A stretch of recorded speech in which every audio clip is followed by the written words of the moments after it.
So this is the 5th assessment report, 2013. Okay, we're going to now look at some other data coming from this report. And I'll explain this, but as I say, I do encourage you to have a look at this report yourself. And it's a really important document to make reference to in terms of your own design projects. So here we've got a range of data, and I think, no, go back. Okay, the first one, Northern Hemisphere spring snow cover. So we're looking at the trend in terms of the snow cover over the past 80 years. And although it's not immediately obvious from that graph, there is a trend in terms of a lower snow cover. The snow cover is evidence of global warming.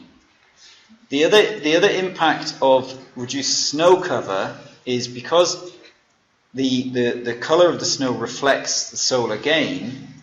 When we have less snow, we get more global warming because the sun is absorbed into the earth. Okay. The second one, B here, which is a slightly clearer graph, the Arctic summer sea ice extent, and we are clearly seeing a decline in the extent of sea ice. Again, this is evidence of global warming, and again, because we don't have that ice to reflect the sun, the solar gain from the sun is being absorbed into the seas, which is compounding global warming. Change in the global average upper ocean heat content. So the temperature in the upper levels of the ocean. We only have readings going back to about 1950 on this, but there is quite clearly a trend of an increase in the heat content in the ocean. And then looking at the global average sea level change over the past 100 years, quite strong evidence there that we are seeing an increase in global sea levels.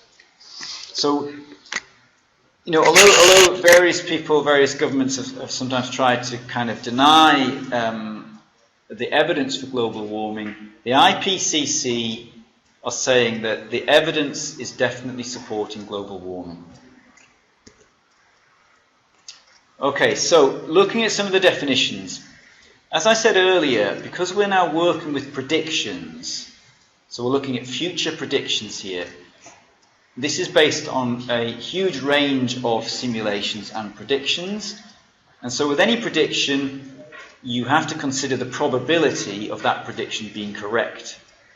And what the IPCC are doing is they're saying that you have, at one extreme, you have a prediction which is virtually certain.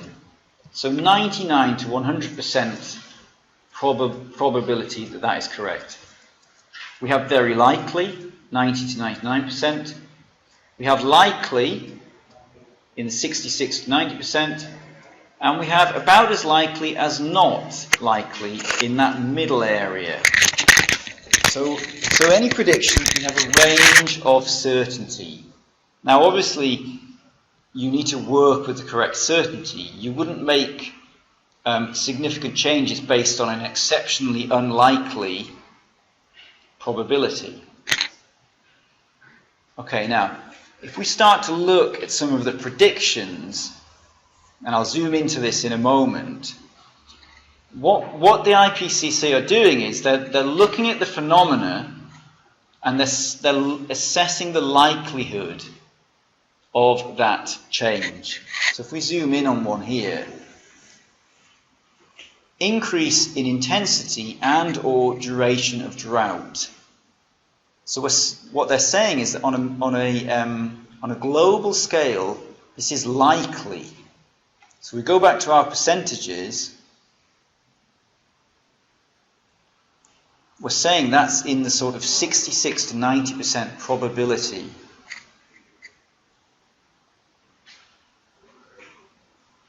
Increase in intense tropical cyclone activity, more likely than not in some basins. So again, if we go back to our percentages, we're up in this sort of high level of probability. Increased incidence and or magnitude of extreme high sea level, very likely. So that the evidence is very conclusive that we are highly likely to see these changes.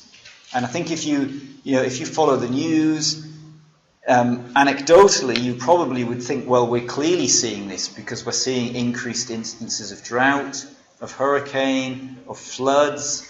But obviously that's just sort of observational evidence. But the IPCC are saying that the evidence is strong that this is becoming a likely global trend. Okay. So, let's look at the emissions scenario. Now, by emissions, we're talking about greenhouse gas emissions. So we're talking about primarily carbon dioxide emissions. Carbon dioxide is the main greenhouse gas that we're concerned with. It's the gas that we emit into the atmosphere when we burn fossil fuels. It's the gas that then traps the heat in our atmosphere, which is causing the global warming. Now, we look at different scenarios. So let me just explain this graph to you. Along the x-axis, we have the time in years. And along the y-axis, we have global greenhouse emissions, and that's in gigatons of carbon dioxide per year. Okay. The green line here, you can just see that there, is what's called a low emissions scenario. And what that is saying is that our greenhouse gas emissions continue to rise globally, but they continue to rise slowly. And we peak in about 2040. And then after that 2040 period, we start to reduce our global greenhouse emissions. And that's called a low emissions scenario. If we then go to a medium emissions scenario, those emissions still continue to grow, and they start to peak at about 2050. And that means internationally, as a planet, we start to manage to reduce our greenhouse emissions, but more slowly. Sorry about this.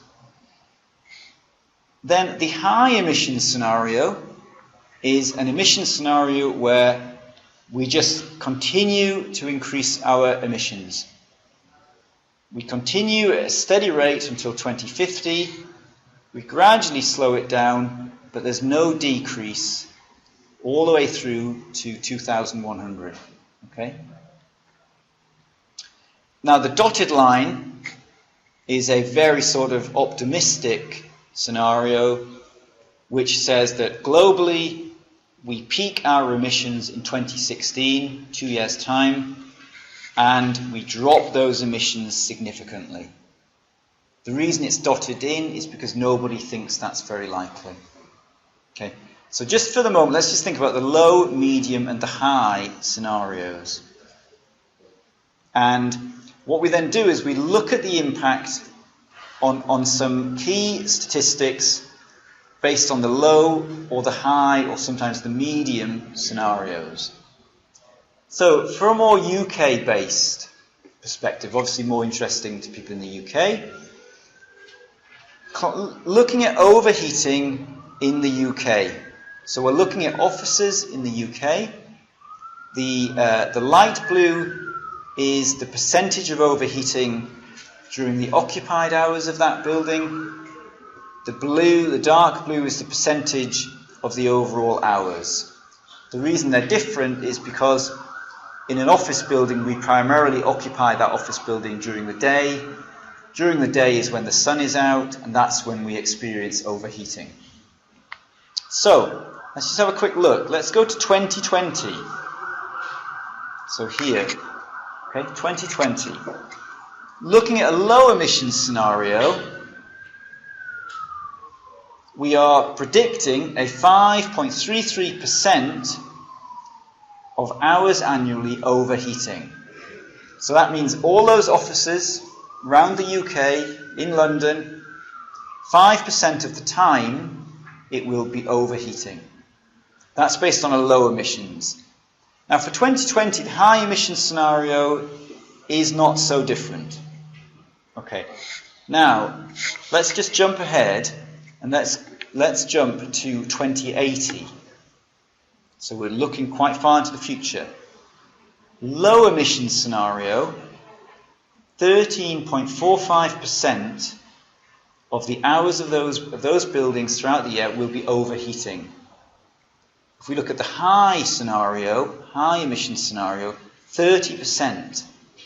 So this means throughout the year, 30% of the occupied hours will be overheating, which you can imagine that means perhaps 8 weeks in the summer when throughout the day those offices are too warm. So it's clearly of huge significance. This is just a sample from the UK, but what it's telling us is that even with a low emission scenario, the offices in the UK will not perform. So we are going to have to make significant changes to those buildings. Now what it's also telling us is that the reason we still need to strive for a low emissions scenario is because it makes a big difference. If I just go back to the graph, if we continue with our high emissions scenario, by 2080, 30% of the year those buildings will be too hot. If we can reduce it to a low emissions scenario, that's only 13%. Now that's just the UK, but that trend will be propagated across the whole planet. So it is still hugely important that we strive to keep those emissions down. Okay, so that's just zooming in. Now, if we look at the summer temperatures, and again, we look at our low, medium and high here. If we just zoom again to 2080, low emission scenario, we're still predicting an annual mean of about 25 degrees in the UK. If we go to our high emission scenario, that's up at sort of 28 degrees Celsius, based on a base temperature of about 21 for the previous decade. So significant rise in temperature, even with the low emission scenario.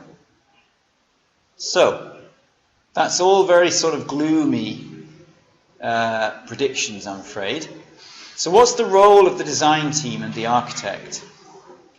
Well, buildings account for at least 50% of the global CO2 emissions in their construction, operation and demolition. 50%. A lot of people think it's transport. You know, a lot of people, if you ask them, they would say, oh, it's flights, it's transport. But it's not. Buildings, 50% of the greenhouse gas emissions. And we have a role as designers in achieving that low emission scenario. So we have that important role. We have to adapt our existing buildings to a new climate because the temperature is changing. And we have to design our new buildings now to meet future climates. It's no use designing a building for 2015. You need to design a building that will also work in 2050 or even possibly in 2080. And that building will be in a very different climate. We need to respond as designers to climate-driven social, economic and cultural changes.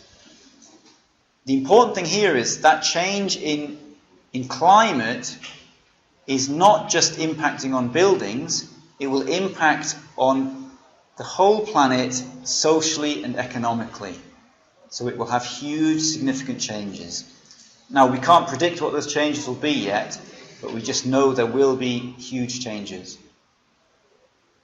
Okay, so I'm going to move on now. I'll do this quite quickly. I think everyone's had a long week, okay? The School of Architecture here has the Precepts of Sustainable Design, and these are at the back of your module handbooks. Now, what the Precepts do is they offer guidance to students and staff in relation to sustainable design. At the same time, they offer a stepping stone into the more general debate about what precepts are appropriate to each individual project. The list should not be seen as a checklist. It's not a sort of tick list that you should always comply with, but it's more about a set of issues that you need to make a judgment on whether these are appropriate.